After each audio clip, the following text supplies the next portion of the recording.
Pagi baru saja menyentuh pasar Sukamukti, namun bukan aroma rempah dan sayur segar yang menyambut para pedagang, melainkan dentuman langkah kaki preman pasar paling ditakuti, Rimba Kaleng. Tubuhnya besar seperti banteng, berjaket kulit kusam, dan selalu membawa pentungan besi berkarat. Setiap kali Rimba datang, para pedagang langsung menunduk, bergegas menyiapkan uang keamanan dengan wajah pucat. Ia tak butuh alasan, tak butuh bicara. Ia hanya datang, ambil, dan mengancam. Cepat, jangan bikin gue ngomong dua kali. Bentaknya pagi itu, matanya liar menyapu kios-kios. Anak buahnya, dua pemuda bertato bernama Kodir dan Wawan, mengekor seperti anjing lapar. Mereka menendang gerobak, menyenggol dagangan, dan tertawa puas melihat pedagang tua mengais uang receh untuk mereka. Di pojok pasar, seorang wanita muda berselendang coklat berdiri tenang di lapak tempenya. Wajahnya bersih, teduh, dan tak pernah ikut lari. Namanya Larasti. Ia dikenal sebagai penjual tempe paling murah dan paling ramah di pasar Sukamukti. Tapi bagai ironi, justru ia pula yang paling sering dipalak Rimba. Tak pernah ia melawan, tak pernah pula ia mengaduh. Uang diberikan, senyum tetap merekah. Rimba senang, karena merasa telah menjinakkan mangsa cantik yang menurutnya tak punya daya. Tapi hari itu, Larasti tampak berbeda. Ia tak senyum, dan tak bicara. Ia hanya menatap Rimba dengan mata kosong yang seakan menyimpan amukan gunung. Rimba mendekat, mengibas pentungannya ke meja kayu Larasti, membuat dagangan tempe bergoyang. Cantik, mana jatah abang pagi ini? Ucapnya dengan suara parau penuh ejekan. Kodir tertawa, Wawan bersiul genit. Tapi Larasti tak merespons. Ia hanya menunduk, lalu mengambil uang dari saku kecil dan meletakkannya di atas daun pisang. Ambil saja, katanya lirih, suaranya datar tanpa getaran takut. Rimba sempat heran, tapi cepat tersenyum sinis. Gitu dong, jangan banyak gaya. Entar kalau abang marah, bisa retak semua dagangan kamu, kata Rimba sambil tertawa terbahak. Namun saat jemarinya menyentuh uang itu, ia merasa sesuatu, angin aneh berdesir dari bawah tanah, dingin seperti kabut gunung. Ia menoleh, Larasti menatapnya lurus. Tatapan itu membuat Rimba sejenak kaku, seolah dilihat bukan oleh wanita, tapi oleh sesuatu yang jauh lebih tua, lebih dalam. Di kejauhan, seorang pedagang tua berbisik pada kawannya, Larasti, dia mirip ibunya dulu, yang bisa hentakkan bumi saat marah. Kawannya hanya menggeleng, itu cuma dongeng, mana mungkin penjual tempe punya ilmu sakti. Tapi mereka lupa, bahwa legenda seringkali menyamar dalam kesederhanaan.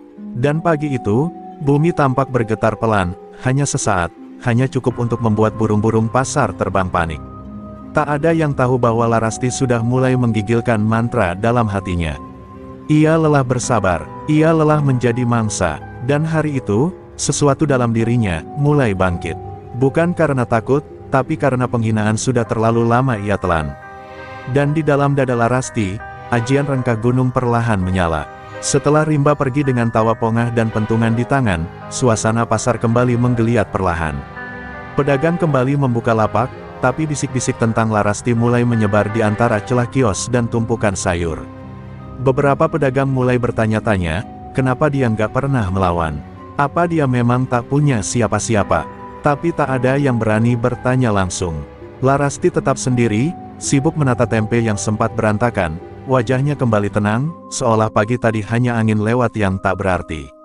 Namun di balik ketenangan itu, jiwanya bergemuruh.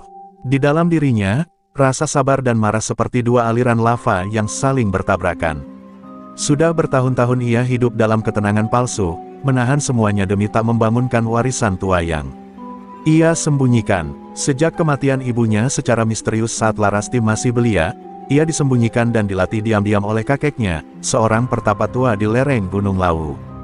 Dari situlah ia mewarisi ajian paling ditakuti, rengkah gunung. Ilmu ini tak boleh digunakan sembarangan, Larasti, pesan kakeknya dahulu. Sekali kau lepaskan, bumi akan menyimpan dendam. Gunung bisa retak, tanah bisa pecah. Maka Larasti menyimpan ilmu itu rapat-rapat. Ia turun gunung, hidup sederhana, menjual tempe, dan menanamkan satu prinsip, lebih baik diinjak dalam diam daripada menumpahkan darah yang tak perlu.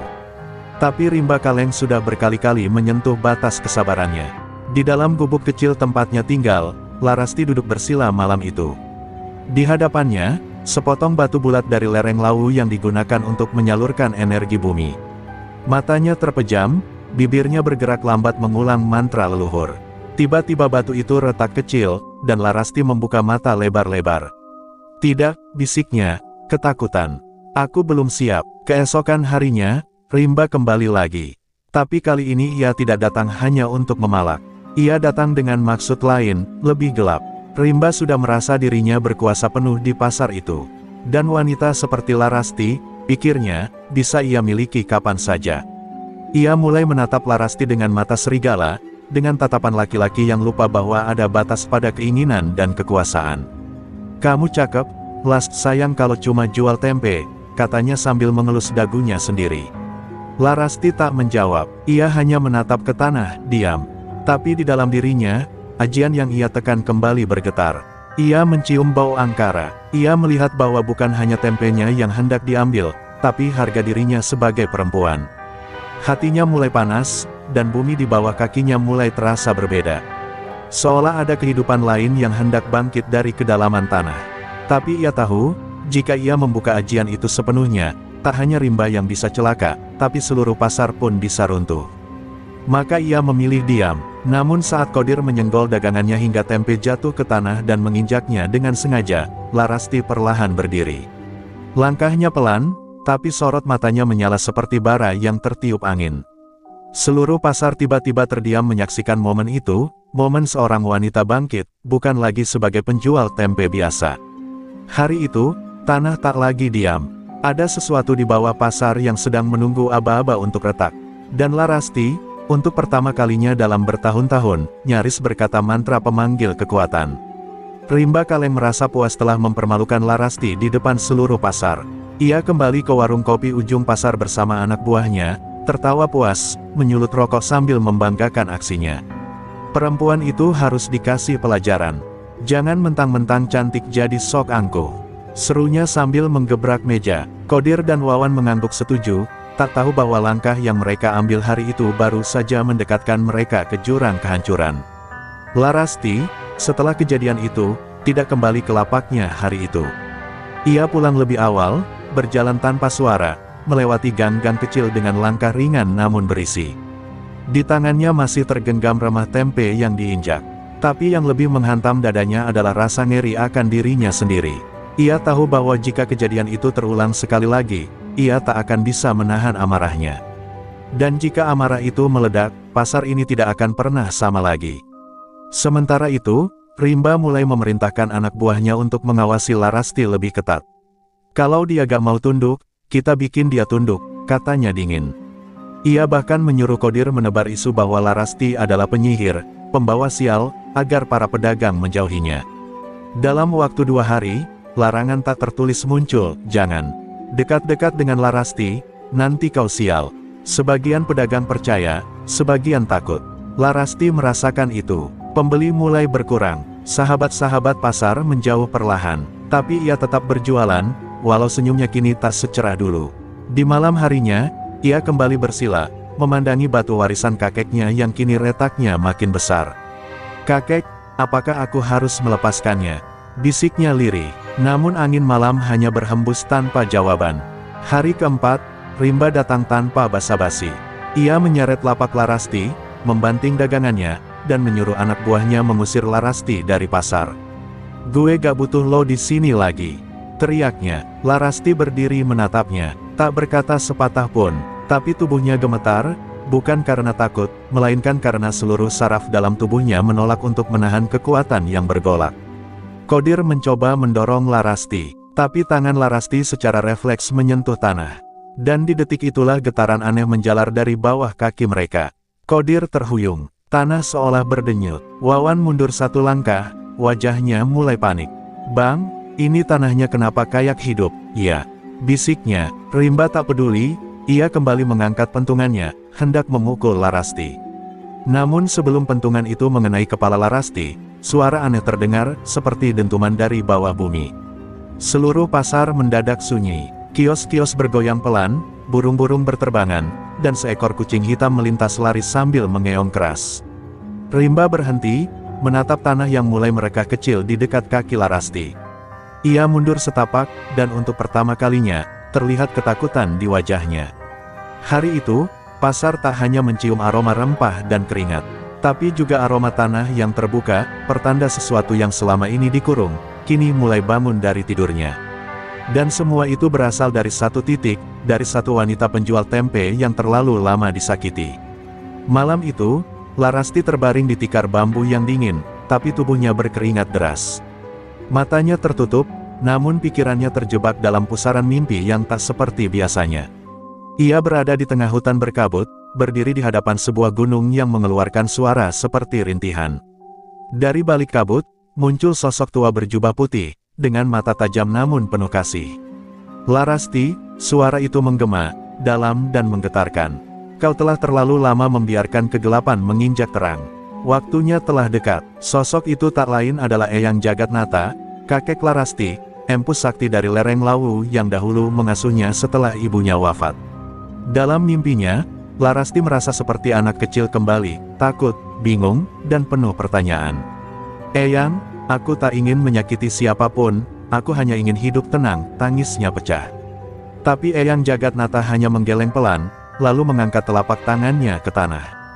Seketika bumi di bawah Larasti retak memanjang, dan gunung di kejauhan mengeluarkan cahaya merah menyala. "Ajian rengkah gunung bukan untuk ditidurkan selamanya," ucap sang kakek. "Ia adalah pusaka penyeimbang, dan engkau penjaganya. Tapi ingat, begitu kau lepaskan, engkau tak lagi bisa mundur." Larasti terpaku. Ia melihat bayangan pasar, wajah rimba, para pedagang yang membencinya, dan juga ibunya yang terbujur kaku bersimbah darah, korban keserakahan yang dulu juga menguasai pasar ini. Saat Larasti ingin bicara, dunia dalam mimpi itu runtuh. Ia tersentak bangun dengan napas terengah.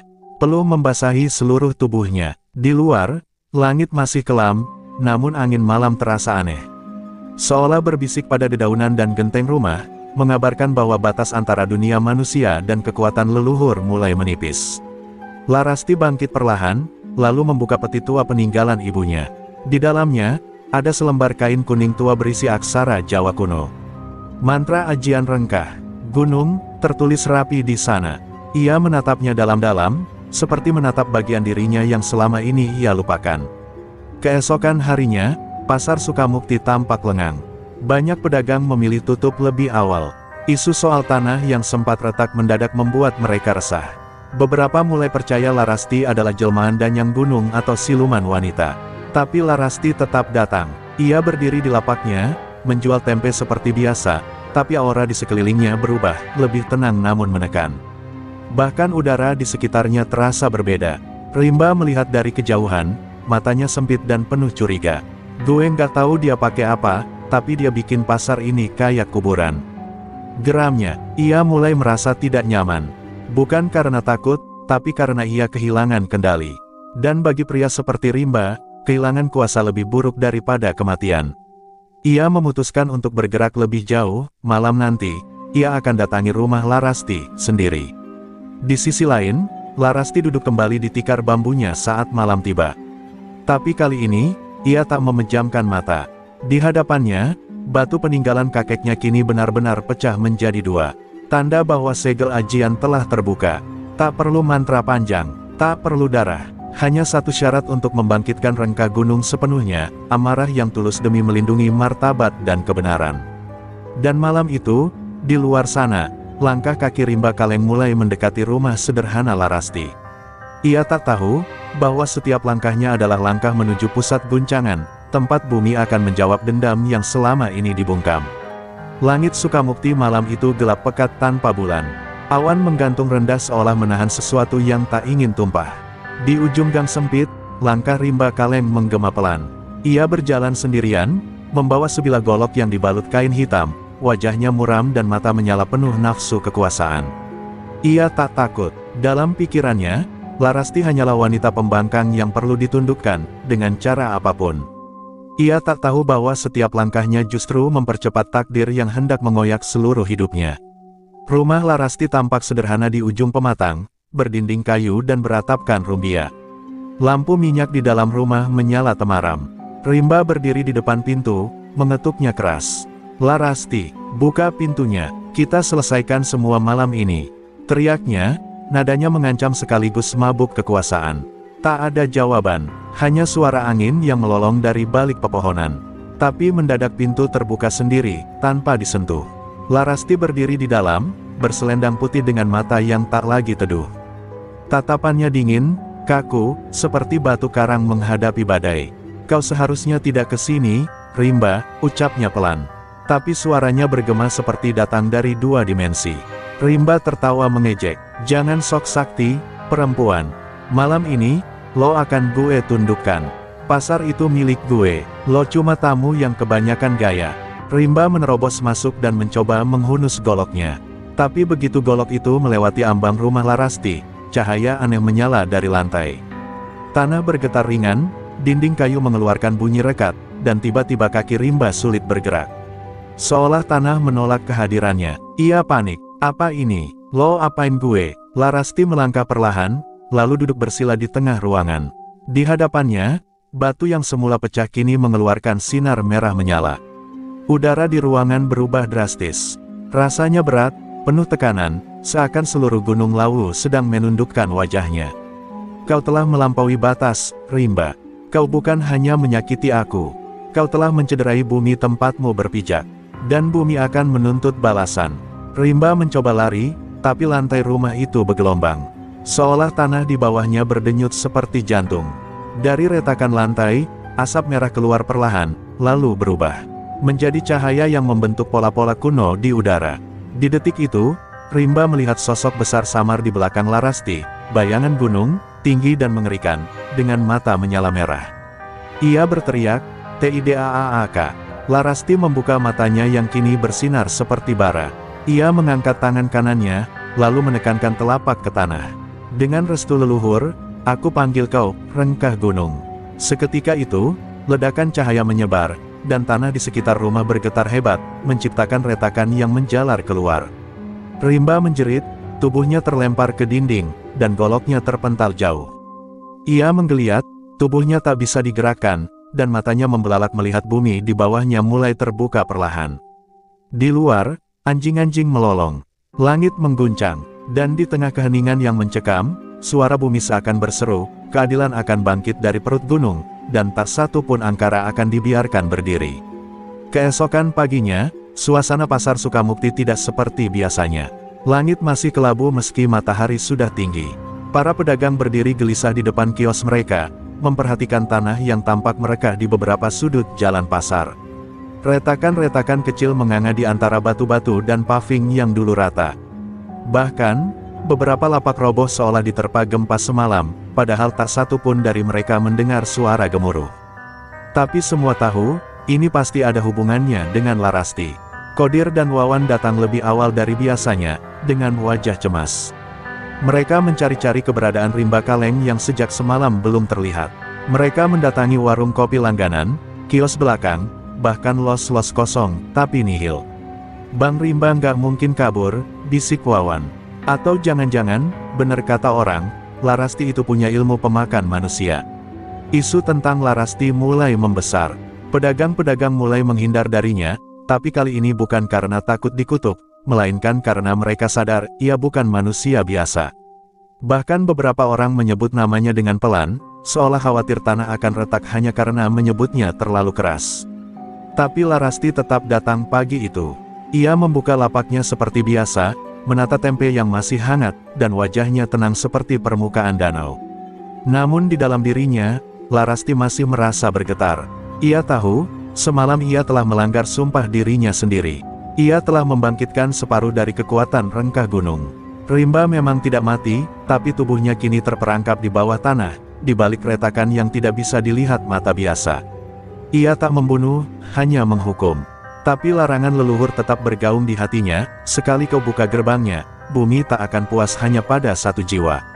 Sore harinya, dua pria asing berbadan kekar mendatangi pasar.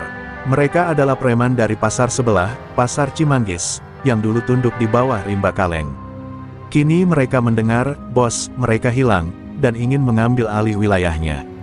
Mereka datang dengan sepeda motor besar, membawa suara berisik dan tatapan penuh angkuh. "Di mana Rimba Kaleng?" teriak salah satu dari mereka. "Kalau dia nggak muncul, mulai sekarang pasar ini punya kita." Suasana pasar mendadak tegang. Tak ada yang berani menjawab.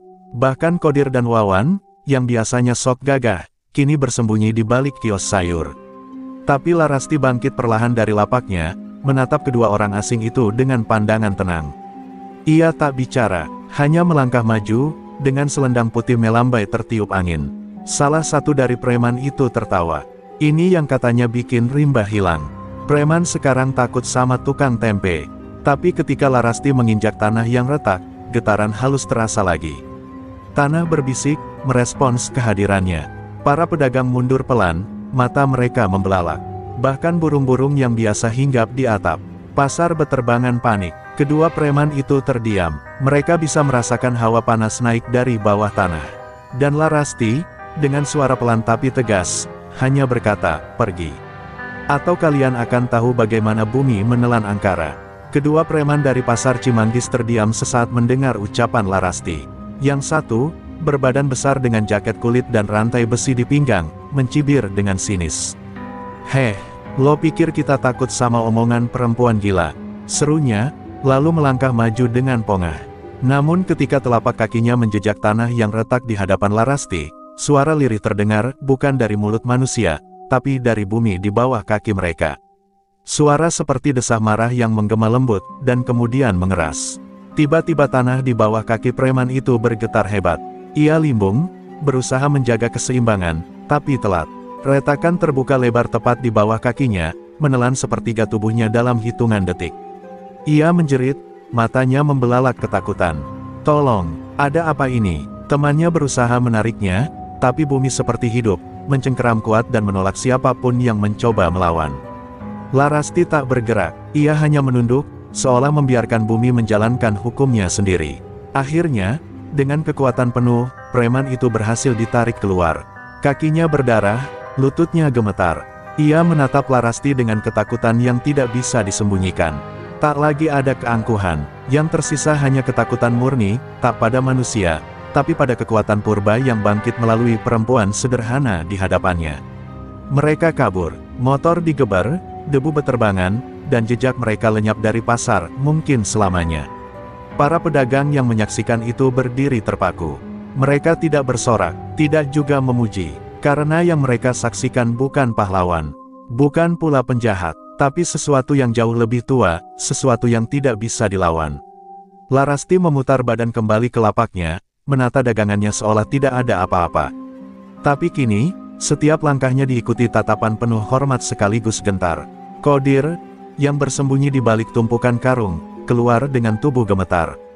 "Dia beneran punya ajian rengkah gunung, bukan cuma cerita," bisiknya pada Wawan. Tapi Wawan tidak menjawab, ia hanya menatap Larasti dengan pandangan kosong. Malam sebelumnya, ia sempat bermimpi aneh, ia melihat dirinya dikubur hidup-hidup oleh tanah yang bernyanyi dalam bahasa kuno. Kini ia sadar, itu bukan sekadar mimpi. Di tempat lain, tersebar kabar bahwa rimba kaleng lenyap secara misterius, dan pasar Sukamukti kini dijaga oleh penunggu tanah, wanita yang bisa membuat bumi membuka mulutnya dan menelan apapun yang melawan keadilan. Beberapa preman dari pasar-pasar sekitarnya mulai ketakutan. Bahkan beberapa pedagang dari luar desa datang untuk sekadar melihat sosok Larasti, perempuan tempe yang kini dianggap titisan penjaga alam. Namun Larasti tidak bangga, ia tahu ini baru awal. Bumi tak pernah lupa pada dendam yang ditanam di atasnya.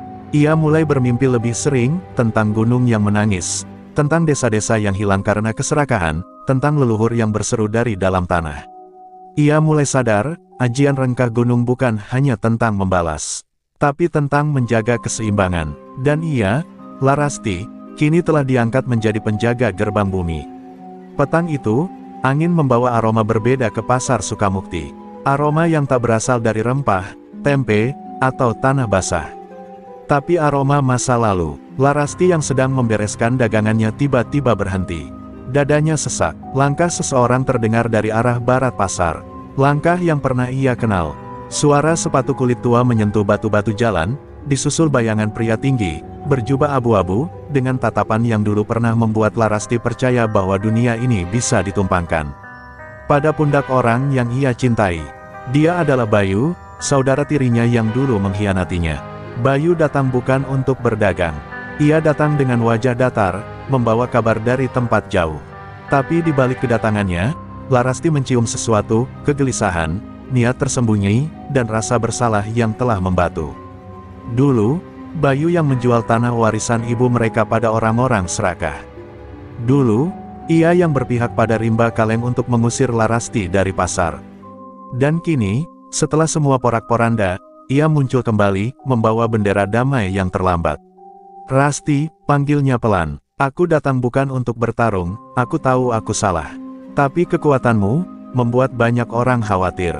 Mereka menganggapmu ancaman." Larasti menatap tajam, bibirnya gemetar menahan amarah lama yang mendidih. "Ancaman? Aku hanya menjawab luka yang kalian tinggalkan. Kau pikir aku ingin ini semua terjadi?" Suaranya bergetar, bukan karena takut, tapi karena kecewa yang terlalu lama tertahan. Bayu mendekat, namun bumi di bawahnya bergetar ringan. Tanah seperti memperingatkan, satu langkah salah, kau akan ditelan. Ia berhenti, menunduk. "Ada yang datang mencarimu, Rasti. Dari pusat, orang-orang yang mempelajari ilmu-ilmu tua. Mereka tahu tentang rengkah gunung. Mereka ingin mempelajarinya, atau memilikinya." Kalimat terakhir itu membuat Larasti membeku. Ia tahu benar, jika ajian ini jatuh ke tangan yang salah, bukan hanya pasar, tapi seluruh tanah Jawa bisa retak. Larasti berbalik, menatap langit senja yang mulai berubah ungu. Dalam dirinya, perang batin bergolak. Ia belum siap menghadapi mereka, para pemburu ajian, yang selama ini hanya muncul dalam kisah-kisah bisik dari masa kecil. Tapi ia juga tahu, kekuatan ini bukan lagi miliknya seorang. Ia adalah penjaga, dan penjaga tak bisa lari. Di malam harinya, Larasti duduk di depan tungku, membakar kemenyan sambil membaca ulang mantra dari pusaka ibunya. Mantra yang membuka pintu komunikasi dengan leluhur. Asap mengepul, membentuk wajah Eyang Jagatnata. "Rasti, mereka akan datang. Bukan untuk menawar, tapi menaklukkan. Jika kau goyah, bumi akan menangis darah." Air mata Larasti jatuh. "Aku lelah, Eyang. Aku tak pernah meminta ini." Tapi suara leluhur tak pernah memeluk. Ia hanya memberi pilihan, bertahan, atau lenyap. Dan Larasti tahu, saat fajar menyingsing, ia akan menyambut tamu dari pusat kekuasaan, bukan sebagai wanita penjual tempe, tapi sebagai pewaris ajian rengkah gunung yang kini menjadi simbol ketakutan dan harapan. Fajar belum benar-benar menembus kabut saat 3 mobil hitam tanpa plat nomor berhenti di tepi pasar Sukamukti. Para pedagang, yang biasanya riuh bersiap sejak dini hari, kini hanya mengintip dari balik pintu kios mereka. Tak seorang pun berani keluar. Aroma pagi tergantikan oleh hawa dingin dan tekanan aneh yang membuat tubuh serasa dibungkus awan pekat. Dari mobil pertama, seorang lelaki berjas putih turun. Tubuhnya tegap, wajahnya tertutup topeng perunggu yang berkilat samar. Ia dikenal dengan nama Pendekar Bertopeng, salah satu anggota rahasia dari Lembaga Kajian Ilmu Nusantara, kelompok yang konon mengoleksi ajian-ajian tua untuk dikuasai oleh elit tertentu. Larasti sudah menunggunya di tengah pasar, berdiri seorang diri. Selendang putih melingkar di bahunya, dan mata yang tajam seperti ujung tombak. Ia tidak gentar, meski tahu siapa yang datang pagi itu. Di belakang Pendekar Bertopeng, 2 orang lainnya muncul membawa tongkat ukiran dan tabung bambu yang mengeluarkan suara pelan seperti bisikan mantra. Mereka bukan hanya ilmuwan, mereka adalah pemburu ilmu, dan tidak segan merenggut warisan siapapun yang dianggap tak layak memilikinya. "Larasti binti Sarinah," ucap si bertopeng dengan suara dingin dan datar, "kau telah membangkitkan ajian rengkah gunung tanpa izin dari penjaga pusat warisan leluhur. Kau harus menyerahkan ilmunya kepada kami. Dengan paksa, jika perlu." Larasti menggeleng perlahan. "Ajian ini bukan barang. Ini amanah. Dan amanah bukan untuk diperjualbelikan." Tiba-tiba, tongkat salah satu pemburu menyala merah. Mantra dilontarkan cepat dalam bahasa Sanskerta kuno, dan tanah di sekitar Larasti mulai retak kecil. Tapi alih-alih roboh, retakan itu malah menyebar ke kaki para tamu tak diundang. Mereka terkejut, mencoba mundur, tapi bumi merespons kehendak Larasti dengan kekuatan yang lebih kuat dari malam sebelumnya. Debu berputar, angin bergemuruh, dan di udara terdengar suara samar, "Jangan ganggu penjaga gerbang." Pendekar Bertopeng mencabut pedang pendek dari balik jubahnya. Pedang itu bukan pedang biasa, bilahnya transparan seperti kaca, tapi berkilau seperti kristal hidup. Ia melompat dengan kecepatan luar biasa, menebas udara di dekat Larasti. Namun sebelum pedangnya menyentuh tubuh Larasti, sebuah tangan besar dari tanah muncul dan menepis serangan itu. Tanah menjadi pelindung. Pasar Sukamukti kini benar-benar hidup, menjadi benteng bagi yang dulu hanya dianggap warga kecil. Perkelahian pun pecah. Langit mendadak mendung, suara genderang tak kasat mata berdentum di kejauhan. Pedagang-pedagang menutup mata mereka, tak sanggup menyaksikan pertarungan antara kekuatan leluhur dengan keserakahan yang terorganisir. Larasti tidak lagi berteriak. Ia diam, bersila di tengah pusaran angin, membaca mantra dalam bahasa ibu, bahasa yang tak lagi dikenal generasi sekarang. Ia bukan lagi Larasti penjual tempe. Ia adalah lidah bumi, tangan gunung, dan saksi zaman. Perlahan tapi pasti, pendekar bertopeng terhempas ke sudut pasar. Topengnya retak, memperlihatkan mata yang ketakutan. Ia baru sadar, ajian ini bukan sekadar kekuatan, ia adalah ikatan suci antara manusia dan tanah yang telah lama mereka lupakan. Larasti berdiri, melangkah pelan, dan berkata lirih, "Kalian punya ilmu. Tapi aku punya restu." Dan di saat itu, tanah Sukamukti memeluknya lebih erat dari sebelumnya. Langit di atas pasar Sukamukti semakin gelap, seakan menanggapi pertarungan yang baru saja terjadi. Pedagang-pedagang yang tadinya cemas kini hanya terdiam, menyaksikan kejadian luar biasa yang tidak pernah mereka duga. Larasti berdiri tegak di tengah pasar, selendangnya masih berkibar meskipun tak ada angin. Di sekelilingnya, tanah dan batuan mulai membentuk pola-pola aneh, seperti gambar-gambar kuno yang mulai hidup. Rengkah gunung, ilmu yang telah diwariskan turun-temurun, sekarang bukan hanya menjadi miliknya, tapi telah menyatu dengan dirinya, mengikat setiap langkah, setiap keputusan. Pendekar bertopeng yang terpelanting ke sudut pasar, kini dengan susah payah berdiri, berlumuran darah dan debu. Topeng perunggu yang melindungi wajahnya retak parah, dan matanya yang penuh rasa takut kini menunjukkan keraguan. Ia mengangkat tangan, berusaha menghentikan langkah maju Larasti. Ini tidak bisa berakhir seperti ini. Kekuatan ini tak bisa dimiliki oleh sembarang orang. Itu bukan keputusanmu untuk diambil. Suaranya lemah, tidak lagi penuh wibawa seperti tadi. Larasti memandangnya dengan tatapan kosong, keputusan ini sudah diambil oleh bumi dan leluhur. Bukan oleh siapapun yang berani menganggap ini sebagai kekayaan yang bisa dirampas. Tanah di bawah kaki mereka mendesis perlahan. Setiap langkah Larasti terasa bagaikan sebuah gema yang menggetarkan jantung pasar. Bumi yang dulu tenang kini bergetar, seolah mengingatkan bahwa setiap perbuatan ada akibatnya. Larasti berbalik, memandang ke arah para pedagang yang menyaksikan drama ini. "Tanah ini bukan milik siapa-siapa," katanya dengan suara tegas. "Tanah ini milik mereka yang menjaga keseimbangannya, yang memberi bukan untuk memiliki. Dan aku adalah penjaga keseimbangan." Itu, salah satu pemburu yang tadi berdiri di belakang pendekar bertopeng, seorang pria tinggi besar yang tidak banyak bicara, kini melangkah maju dengan ragu. Wajahnya tidak tertutup topeng, hanya ada tatapan tajam yang penuh perhitungan. "Jadi kau ingin mengatakan bahwa kekuatan ini adalah milikmu?" Suaranya lebih banyak berisi kebingungan daripada ancaman. Larasti mengangguk perlahan, "Bukan milikku. Ini warisan leluhur, dan sekarang, aku adalah penjaganya." Langit semakin mendung, gemuruh di kejauhan makin keras, seolah alam turut merespons keputusan Larasti. Para pedagang mulai berkumpul, beberapa di antaranya merunduk, seolah takut kekuatan alam itu akan merenggut mereka. Namun Larasti hanya berdiri tegak, menghadapi mereka yang datang dengan niat serakah. "Jika kalian datang untuk mengambilnya," katanya, "maka kalian akan merasakan kekuatan yang lebih besar dari yang pernah kalian bayangkan." Pendekar bertopeng yang sudah lemah berdiri dengan susah payah. "Kami hanya ingin ilmu ini, Rasti. Hanya itu. Tapi jika kau bersikeras," ia mengangkat tangan, memberi isyarat kepada teman-temannya, "kami tidak akan mundur." Larasti menatapnya dengan tatapan penuh kesedihan. "Ilmu ini bukan untuk dihancurkan. Bukan untuk diburu. Ilmu ini adalah bagian dari kehidupan yang terhubung dengan alam."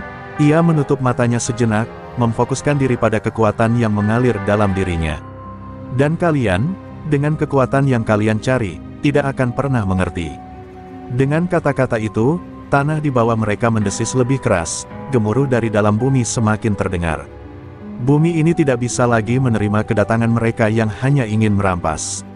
Secara perlahan, kedua pemburu itu terjatuh ke dalam retakan tanah yang semakin lebar. Mereka berteriak, namun suara mereka tertelan oleh bumi. Larasti tidak bergerak, hanya satu langkah lagi, dan para pemburu itu akan menghilang, dibawa ke kedalaman bumi yang selama ini mereka anggap lemah. Pendekar bertopeng terakhir kali melihat ke arah Larasti dengan penuh kebingungan, kemudian tubuhnya juga mulai terhisap oleh tanah. Suaranya menghilang, dan hanya ada keheningan yang mengisi pasar. Larasti berdiri sejenak, menatap ke arah retakan yang kini menutup perlahan. Dia tahu, apa yang terjadi bukan kemenangan. Itu adalah bagian dari siklus yang harus dilalui. Bumi kembali tenang. Pasar Sukamukti yang penuh dengan ketakutan kini mulai kembali ke ritme biasa. Larasti menghela napas panjang, mengingat apa yang telah dilakukan. Keseimbangan harus dijaga, bisiknya, bumi ini milik mereka yang tahu cara merawatnya. Dan ia pun kembali ke lapaknya, dengan tempe yang tertata rapi di meja, seakan tak ada apapun yang terjadi, meskipun dunia di sekitarnya telah berubah selamanya.